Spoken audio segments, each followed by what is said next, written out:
Hello friends, आइए देखते हैं properties of HCF and LCM यानी महत्तम समापर्त और लघुत्तम समापर्तक के क्या गुणधर्म हैं उनके बारे में। पहली प्रॉपर्टी जो होती है वो ये होती है कि दी गई जो संख्याएं हैं उन संख्याओं का एचसीएफ कभी भी संख्या से बड़ा नहीं हो सकता है। अर्थात अगर हम कोई भी दो संख्या लें और उसमें देखें तो हम ये पाते हैं कि अगर कोई भी एक संख्या है, जैसे मान लीजिए हम संख्या ले रहे हैं 16 और 24, इन दोनों का जब हम मौसा निकालते हैं यानी एचसीएफ निकालते हैं तो हमको 8 मिलता है। क्या मिलता है? 8। तो ये जो 8 है, आप देख रहे हैं कि दोनों संख्याओं, चाहे वो 16 हो या 24 हो, वो दोनों संख्याओं से हमेशा ये छोटा रहेगा, यानी एचसीएफ कभी भी बड़ा नहीं हो सकता। अब देखिए इसके बाद दूसरी प्रॉपर्टी क्या है। दूसरी प्रॉपर्टी ये कह रही है कि HCF of two prime numbers is always 1, यानी दो अभाज्य संख्याओं का एचसीएफ हमेशा 1 होता है। कैसे होता है ये भी देख लीजिए। कोई भी दो अभाज्य संख्याएं ले लीजिए, कोई भी दो अभाज्य संख्याएं मान लीजिए हमने लिया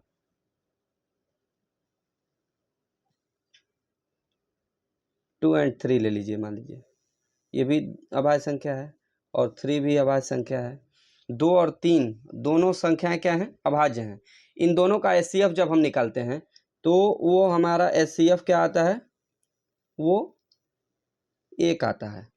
इसी तरह से एक दूसरी संख्या आप ले लीजिए 11 और 13, मान लीजिए ले लिए 13 और 11, इन दोनों का भी हम एचसीएफ जब निकालेंगे तो दोनों संख्याओं का एचसीएफ 1 होता है। जब हम इसके पहले वाला वीडियो आप लोगों को दिए थे जिसमें हम शुरू किए थे एचसीएफ और एलसीएम, उसमें भी हम आपको बताए थे कि दो संख्याएं अगर अभाज्य हैं तो दोनों संख्याओं की जो एचसीएफ होगी वह 1 होगी।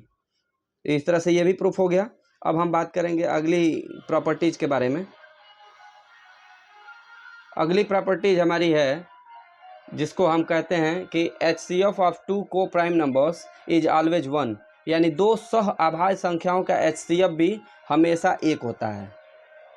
अब सह अभाज्य संख्याएं क्या होती हैं, इसके लिए भी आपके पिछले वाले वीडियो में मैंने बना करके देखा है। अगर आप लोगों ने नहीं देखा है तो उसको जा करके देख लीजिएगा कि सह अभाज्य संख्याएं क्या हैं। अब सह अभाज्य संख्याओं में मान लीजिए हमने दो संख्याएं ले ली, एक है आपका मान लीजिए 4 हमने ले लिया और दूसरी संख्या हमने 9 ले लिया। ये दोनों सह अभाज्य संख्याएं हैं। इन दोनों सह अभाज्य संख्याओं का एचसीएफ भी हम यदि निकालते हैं तो वो भी हमेशा एचसीएफ इसका क्या आता है? वो हमेशा 1 ही आएगा। फिर अगली प्रॉपर्टी जो होती है उसके बारे में देखिए।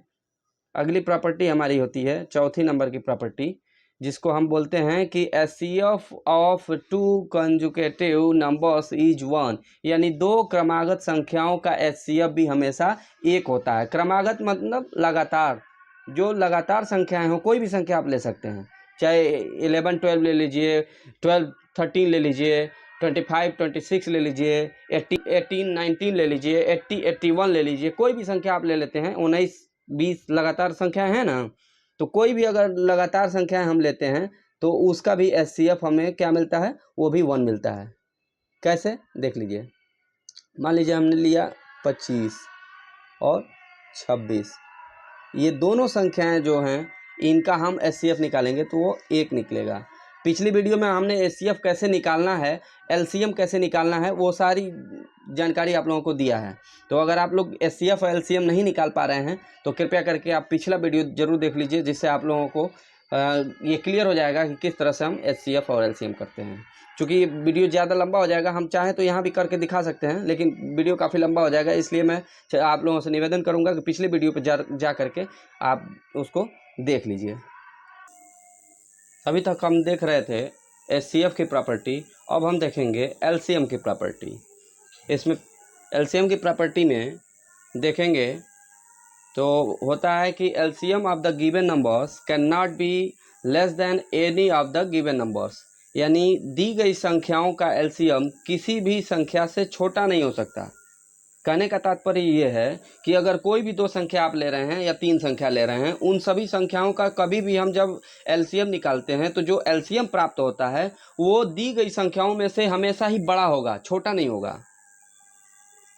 फिर इसके बाद दूसरी प्रॉपर्टी इसकी, यानी आखिरी प्रॉपर्टी अब इसकी होगी, वो ये है कि LCM of 2 coprime numbers is equal to their product, यानी 2 सह अभाज्य संख्याओं का एलसीएम उनके गुणनफल के बराबर होता है। कोई भी 2 संख्याएं जो सह अभाज्य हैं, आप ले लीजिए। सह अभाज्य संख्याओं के बारे में भी हमने पिछले वीडियो में बताया है, तो अगर आप लोग नहीं देखे होंगे तो कृपया जा करके पिछला वीडियो जरूर देख लीजिएगा, जिससे कि आप लोगों को सारे कॉन्सेप्ट क्लियर हो जाएं। तो इसमें ये बता रहा है कि कोई भी 2 संख्याएं अगर जो सह अभाज्य हैं तो उनमें हम पाते हैं कि उनका जो एलसीएम होगा वो इनके गुणनफल के बराबर हो जाएगा। और एचसीएफ के बारे में पीछे मैं बताया कि 200 अभाज्य संख्याएं अगर हैं उनका एचसीएफ हमेशा 1 आता है। और यहाँ एलसीएम के बारे में कह रहा है कि उनका जो हम एलसीएम निकालेंगे उन दोनों संख्याओं के गुणनफल के बराबर होगा, या 3 संख्याएं हैं तो तीनों संख्याओं के गुणनफल के बराबर होगा। तो आज हमने एचसीएफ और एलसीएम के गुणधर्म के बारे में जाना, यानी उनकी प्रॉपर्टी के बारे में जाना। आप लोगों को ये वीडियो कैसा लगा कमेंट बॉक्स में जरूर बताइएगा, और साथ ही साथ अगर आपको ये पसंद आया हो तो लाइक कर दीजिए। मिलते हैं नेक्स्ट वीडियो में, तब तक के लिए आप अपना ख्याल रखिए, स्वस्थ रहिए, मस्त रहिए। जय हिंद।